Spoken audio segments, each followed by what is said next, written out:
In a world riddled with terror and uncertainty, the fear of the moonlit sky and relief of the rising sun, a world of demons and humans. There are those valiant and brave enough to stand in the face of the night and fight against demons who prey on the weak and innocent. The hashira, known as the Demon Slayer's most elite, gladly accept this responsibility without question and put their lives on the line each and every night. Amongst the 9 members, however, there's one who stands head and shoulders above all others, a humble, blind, religious man deemed by those around him to be the elite of the elite. As a beacon of light, a hero, an inspiration, a mentor, and as a friend, one particular question came to mind when I look at Gyomei Himejima. What does it mean to be strong? In the portrayal of the hashira that we see throughout the story, I came to the quick realization that all are powerful and capable demon slayers. But the subtle nuances between each of them are the reasons that I particularly fell in love with them. With the way they mentor, act, and carry themselves, they all couldn't be less similar. From Rengoku's enthusiasm, Tengen's showy nature, Mitsuri's loving and affection to everyone, to even Obanai's harsh and strict demeanor, each hashira embodies what it means to be strong in their own ways, as they should. And the strength of the hashira is clearly put on display countless times throughout the series. For example, during the Mugen Train arc, Tanjiro and his friends are constantly in bewilderment of what Rengoku is able to do, especially during his fight with Akaza. It's completely obvious he's on a whole different plane when it comes to power, but there's clearly more to it than physical strength alone. Pillars are meant to be the shining light during all dark times, a symbol for those to look up to.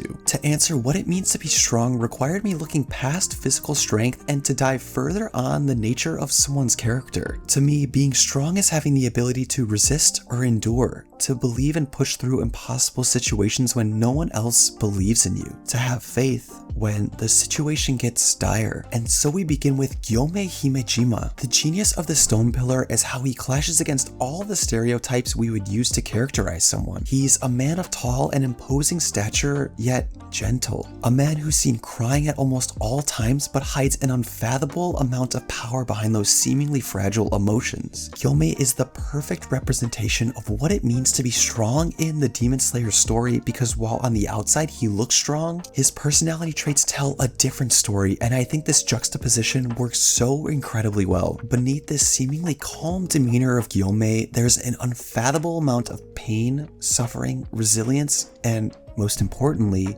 strength. You see, the earliest we know of Gyomei is that he lived with 9 children, orphaned in a temple. The area around them was well known for demon attacks, so to prevent this, they burned wisteria around them to keep demons from entering the temple. On one fateful night, one of the 9 children snuck out of the temple and encountered a demon, but in exchange for his life, the child told the demon the whereabouts of the temple, Gyomei, and the 8 other children. When the demon attacked, instead of listening to Gyomei's words, the children ran off in fear and were killed, except for one. Upon confronting the demon, Gyomei summoned an unknown yet monstrous strength within him and beat the demon until the sun came up. Instead of thanking Gyomei, the child accused him of murdering the children and he was immediately thrown in prison. It wasn't until Kaguya Obayashiki came by and rescued him from his execution, recruiting him into the Demon Slayer Corps. It's a really sad irony when you look at where Gyomei came from and how others treated him and looked at his unsettling levels of strength. The strength to protect and defend actually backfired and caused others to label him as a monster instead of the peace-loving and calm man that he is on the surface. I think this was intentionally done by Gotoge to demonstrate that Gyomei is strong not only physically, but also spiritually, and I'll explain exactly why. My running theory on why Gyomei seems to pray so much is similar to the outlook of the strongest hunter in Hunter x Hunter, Isaac Netero. This is the concept of gratitude. Like we learn in his backstory, Gyomei's past is one of tragedy, deceit, and betrayal. Imagine the very kids you foster, nurture, and love like your own turn on you by not only allowing a demon into your home, but then turning on you when offering them protection and safety. Simply, I believe that due to these experiences, Gyomei is just fortunate to be in the position he's in, happy to be accepted by someone who sees his strength as a benefit instead of something to be scared of, and happy to be around other pillars who accept and acknowledge him. However, what if I told you this